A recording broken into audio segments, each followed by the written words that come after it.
Hello, everyone, and welcome back to the show. I'm your host, Levi with Mailbox Money. Today's guest is Kristal Steeves. Kristal is a mental and behavioral health clinician who spent years working with children, youth, and families, now runs her own practice focused on helping people through trauma and major life transitions. Kristal, thanks for joining us here today. Hi, Levi. Thanks for having me. This is awesome. It's a pleasure. Yeah, I have a special shout out to Crystal. She got to watch me battle through some technical issues, but we're here, we're recording, and thanks again for being here. Thank you. Thank you. Crystal, if you don't mind, can you give people some of your personal background, let them know who you are a little bit before we get into your career journey here? Yeah, yeah. I am grandmother at this point. I just recently became an empty nester, which, Oh, I know so many people are like, that's awful. What am I going to do with my life? And I'm like, what am I not going to do with my life? that's So the attitude. yeah, so just to kind of that as a little personal thing. I moved back to South Dakota a couple years ago. It's been almost 2 years now.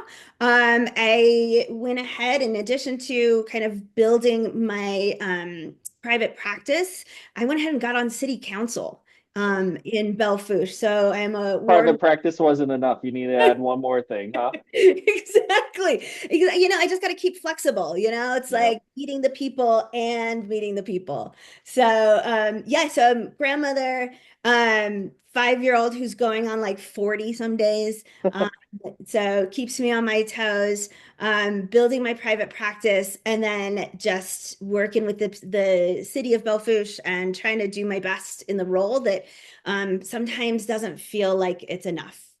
Yeah, I can. I've heard that a lot from city leaders and stuff. That it's never ending, but at the end of the day, it's super needed. So thank you. Yeah, thank you. Well, I was checking out your LinkedIn, getting ready for the show and everything. You said you just moved back to South. Was it the Denver area that you moved back here from? Yeah, I lived in South Dakota in high school and then left and because of course brain drain, I guess. Yeah.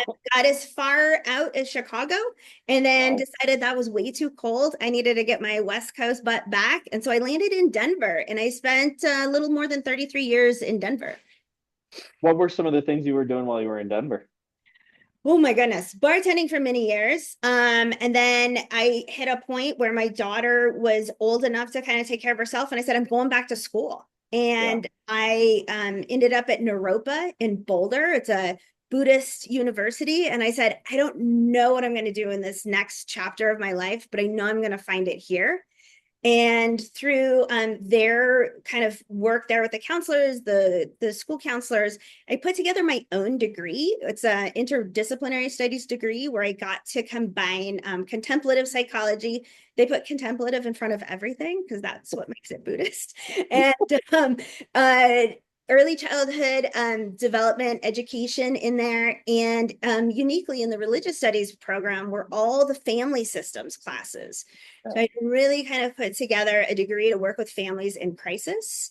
And then eventually ended up getting my master's degree in marriage and family therapy and started working with the homeless population in Denver. My first stint was working on 16th Street, which was, some of our more chronically homeless individuals through a Housing First program. And then I ended up running the Ruth Goebel Women's Program, which was a 2-year transitional housing program for homeless women with mental illness. And oftentimes they had, quad occurring disorders because it wasn't just mental illness, it was often substance use, misuse. Yeah.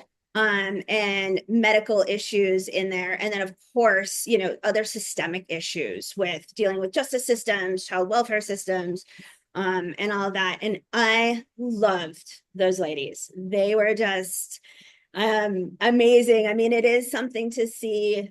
I think, becoming homeless hits everybody really significantly. But for women, where we hold so much of our identity in our roles as being a mother, a wife, a daughter, a sister, and just kind of taking care of the home, when women lose all of that, it's almost as if a part of their soul shatters or a part of their spirit shatters. And one of my favorite things was when a woman would laugh and not just like a little giggle, but like a full loud belly laugh was always an indication of how I knew that they finally felt safe. Very good. So Yeah. I gotta ask, did you go in with that kind of agenda when you graduate, or is that something that just fell in your lap, or how did that come to be? Oh, great question. It fell in. It was almost as if every class I took led me to an experience or a person that led me to another class that just slowly over time shaped and showed me these experiences of just being my ability to meet families where they are in moments of really huge crises. And I have this belief that if one is morally and ethically able and like has the resiliency to do it, one should do their work with families or individuals in crisis, particularly in child welfare systems, social justice systems, any type of system in there where families might need a little extra support to navigate. That's very cool. Um, how, so forgive me, this is right out of graduating. How many kind of years were you doing that kind of work? That was probably a good what are we doing? 5, 6, 7 years in there. Yeah. And then I went into child welfare. Yay. I think, that is a system that is near and dear to my heart. I consider it an incredible a gift to knock on somebody's door and possibly in one of their worst chapters of their life to be able to see the human being behind the reason why I would go knock on the door, and then give the gift of seeing their humanity to them Yeah. and hopefully some hope and some resilience to come out the other side because that is a system that is incredibly stacked against the parents. I'm I'm just noticing right away. Obviously, these are very heavy, very traumatizing for the people that you're helping. Just in a little bit talking to you here, you're very positive, high energy. Did that is that something you learned on the job, or did that take some time as well to learn? Because you're in such heavy situations. No, I think, it's actually something I've had to probably temper over Hmm. time and really learn how to meet people where they are, match their energy. I think, most of the people, very few people have ever had a problem with like, oh, you're too positive or you're coming in too bright. Most people actually enjoy it, but it is not for everybody. I had a situation maybe 6 months ago where I was facilitating a virtual group, and I came in with this energy and like in the You chat, weren't ready for it. she could realize like this one person in the group could realize that I could read the chat. And she's like, is she always? Tech issues. I was like, yes, I'll tone it down. But No, I think it's fantastic. I think it's truly neat. Like I said, I can only imagine these families, the situations that they're going for. To see someone with your light step in and really care, that's amazing. thank you. Yeah, it's I know a lot of people like to come in on authority in there. And I, as a marriage and family therapist by training, and then also just having that big being in service background, that is just one of my values, even before I went to Naropa. I want to come in on relationship. Mhm. Okay, so children's services, about how many years are you spending doing that then? Oh, more than a decade. Yeah. More than a decade. Wow. Yeah, when I first started, I was on the removal end. So in Denver and many of the other counties in Colorado, that end is investigations, and they don't always call it investigations, but you're on like an assessment phase, and so sometimes you're doing removals. That lasted about 5 years, and then I just said I have to get back into working with families and giving them back some hope. So I got Mhm. and then touching back into my family therapy, and I went on they used to call it visitation, now they just call it family time, and so I was doing therapeutic family time, which was working towards reunification of families, which was far more enjoyable. I believe that. Yeah. Is there any stories that you could share from that time of maybe a very good success you had? Yeah, in particular, I actually ended up winning an award, a Reunification Hero Award for working with this family in 2024. Um, this was a mother who had had, I believe, 12 children. All of them had been removed. I met her when the last two had been removed, and she had a lifetime of, abusive relationships, substance use, homelessness, just a lot of things stacked against her. And she had really been struggling to work with a lot of family time facilitators. She was hard, I think Mhm. nobody can go through those things in life and not have a hard edge to them. And she also had recently been diagnosed with MS, which I think exacerbated a lot of things for her, and especially as her body was she was struggling with movements and things like that. I think a lot of people took that additional disability and really were like, I don't think you can handle parenting.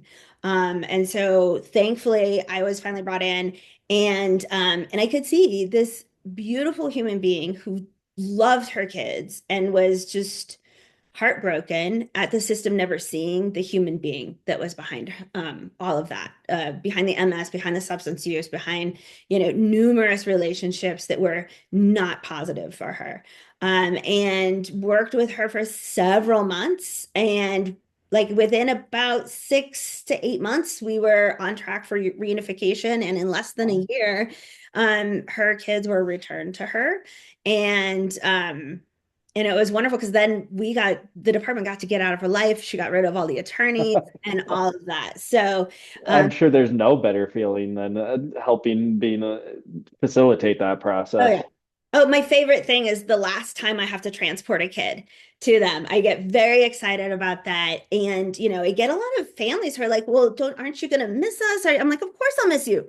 But look, I do this because I don't want to work with you anymore. Not because I wouldn't, but because you don't need me anymore. Mm, that's powerful. Yeah. Okay, so childhood about a little over a decade. Does that then get you into your transitioning back to South Dakota, or is there still Yeah. another step?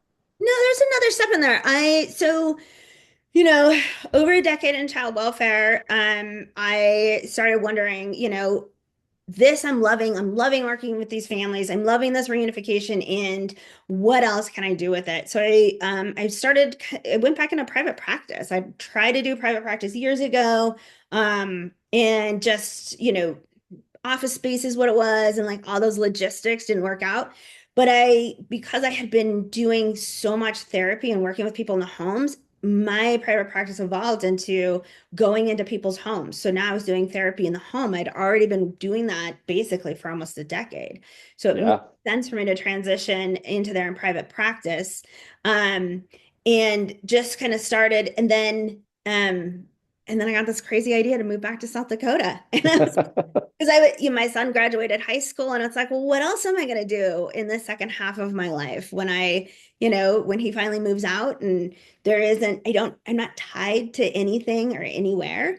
And so then bought a house up here, and it probably took about a good 7 months before I came up here full time after that. So I've been up Okay. here just over, so since November of 2024, full time. Very good.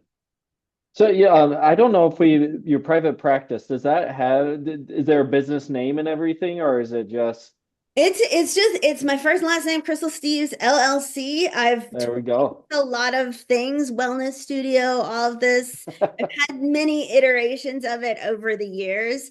And I just keep coming back to my name. Yeah. Unfortunately, it's nothing fancy, but it gets the job done.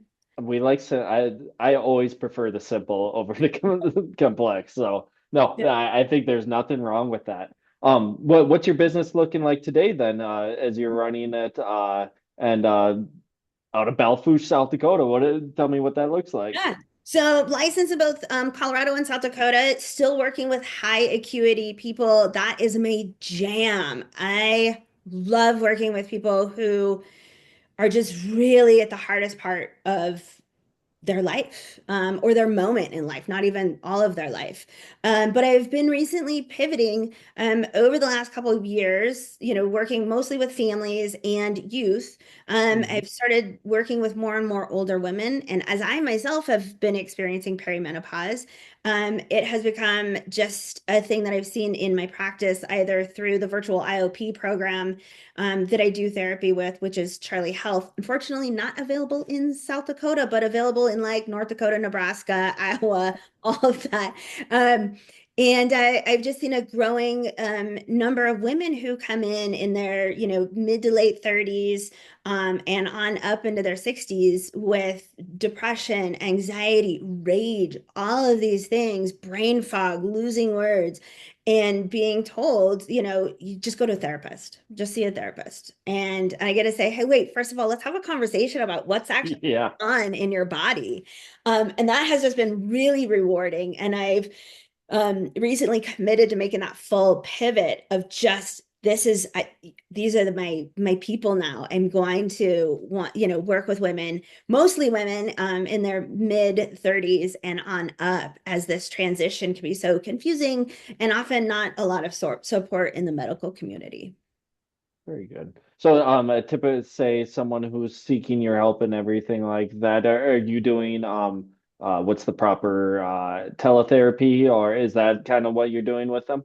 Yeah, so I had been doing all of this stuff in the home for a while, and I'd realized that my virtual skills they'd peaked in COVID. Of course, I think many of us were Yep. forced to do that, but then we were able to go back in the homes and meeting people face to face was super easy to co-regulate with them and really bring in a space of calm and peace and safety. And so a little over a year ago now, yeah, a little over a year ago, I committed fully to virtual just to hone that Yeah. skill to really make those connections. I think in the therapy world, it's a challenge because I'm only reading, chest up. I'm trying to read body language.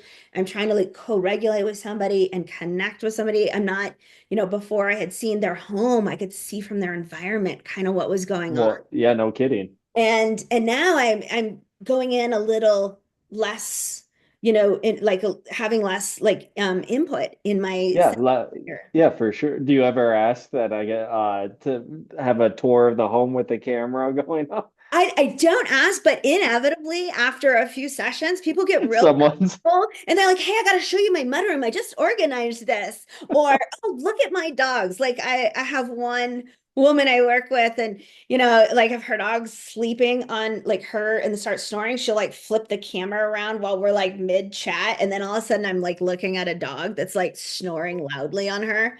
You know, Oh, that sounds familiar. Yep. yeah. So I mean, it's wonderful. I think if I asked, I'm sure people would tell me, but generally, when I'm doing that, I'm seeing them in their bedrooms or in some other pretty intimate environment where I can get a pretty good idea of what's going on around them. Gotcha. And then if you don't mind, kind of obviously every situation's so much different, but a typical kind of what your practice is all about going through that type thing. Yeah, so with the virtual IOP, of course, that's on like 9 to 12 weeks. Those people are looking to either avoid going to a hospital or they have just stepped down from some sort of hospitalization or partial hospitalization. And so we're meeting for 9 to 12 weeks. They'll do group therapy, and then I meet with them individually, or we do couples and family as well. And then so that's pretty structured. But in my private practice, one of the first things that I work with when they're not coming to me from that virtual IOP program is we work on soothing that nervous system. I find so many people come in so stressed out and not even thinking that they're stressed out. It Hmm. is very hard to work with changing limiting beliefs, cognitive distortions, and all those things if our head is on a swivel, if we're kind of in Yeah. hyper vigilant space. Yeah, I can only imagine. I know a few types that you're like they're a high-strung person, and but they don't think of themselves that. I'm sure that's even harder to get to change when they aren't even aware, right? Yeah, oh my gosh. I was working with a male client, late 40s recently, and he has that name for himself as that's his combat mode. He had been in the military himself, but also had grown up with a lot of neglect, some physical abuse as a child, went into the military and spent a long career in the military and then living alone. And so he was always in that combat mode, which I was like, wow, it seems like you're really like hyper vigilant, head on a swivel, even if you're not, looking for the exits. I said, you're looking for the exits. Hmm. And we started doing some breath work. We started doing some other somatic relaxation and just really tuning into the body. And he's like, you're asking me to consider another way of life right now. Yeah, it's what got him to where he was, right? From what I'm hearing. Yeah, yeah. I mean, when that's your mode and that's how you survive or you get through life, it starts to become like default for you. And so, Yeah. one doesn't notice it until they start having difficulty in relationships. So a lot of adult relationships, all of a sudden people are like, whoa, man, you're intense. And he's like, I'm getting this feedback and I don't know where it's coming from. I'm like, oh, I know. Yeah. So I mean, that's just one example of where it's really super helpful. But almost all the time, when after a session, depending on where somebody is, we start with breath work. My first homework assignment is like, I want you to do 3 to 5 minutes of the physiological sigh. It's a great place to start grounding. It's going to increase your resiliency. We're going to get a little bit more cognitive flexibility. Before I start trying to change your thinking on something, we got to get your system to know you're safe. Is that kind of what you would recommend to maybe for our listeners who have been through some kind of experience like that, who are just trying to get back to regular? Is that kind of your first recommendation? Is that? Yes, I would love to just walk everybody through it, walk you through it. Yeah, go Okay. ahead. Awesome. So, I do 3 to 5 rounds of this before my feet hit the ground in the morning, I and not love it. because I'm stressed out about the work I do. Obviously, I love talking to people, like my jam, but I want to come in and I want my nervous system regulated. I want to be more grounded. I want to like be able to focus and manage my energy in really responsible ways. So the physiological sigh, and I won't bore you with all the science of it, but it works, I think, faster than any anxiolytic you could take. So it's going to be 2 inhales through your nose. The first one is going to be Okay, nice and long, just normal long. And then the second one's going to be shorter, sharper. You're just going to fill up your lungs the rest of the way. And then you're going to exhale through your mouth. So I'll okay. demonstrate it first. And then if we do 3 rounds together and then check in after that, would that be okay? That's totally fine. I love it. All right, cool. So it looks like this.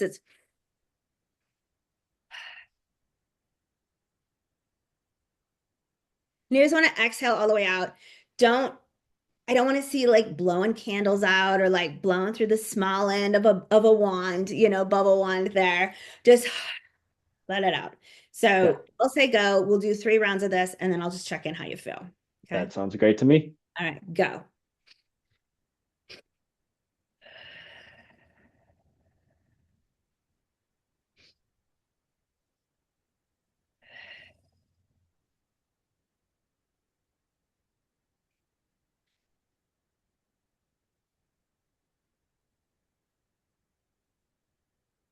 Mm. All right. Where are you feeling that? I feel it's funny. I feel like a very rested feeling, like Uh-huh. from what that was, what, 45 seconds, if that. If that, yeah. Yeah, I and could see your yeah, body shift as well. I could see yeah. kind of like the shoulders came down a little bit, the face kind of a relaxation on the face. Where were you feeling it in your body?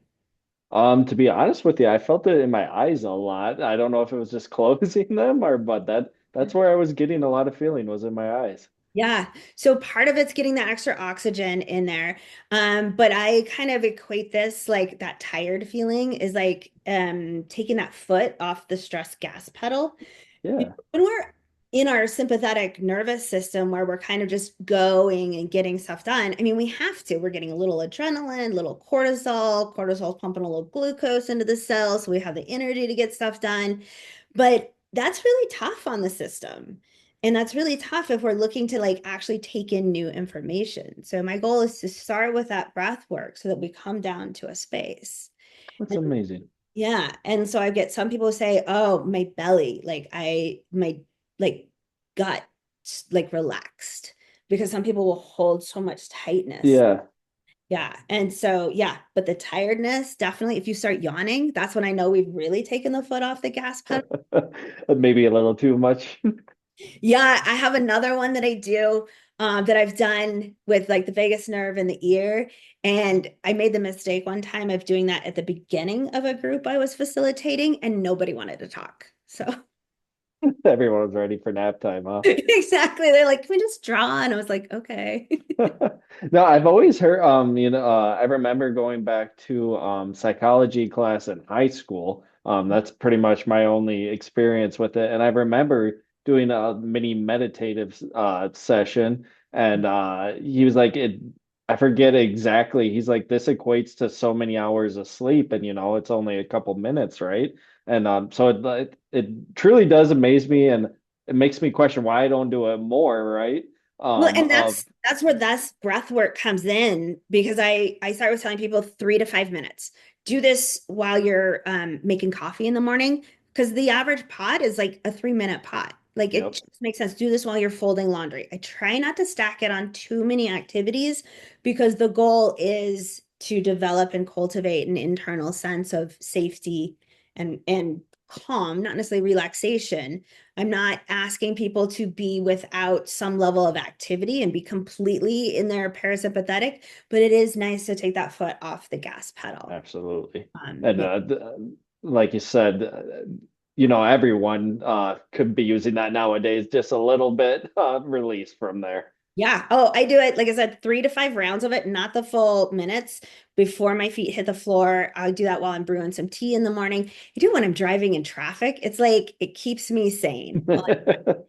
No need for road rage after that. Exactly.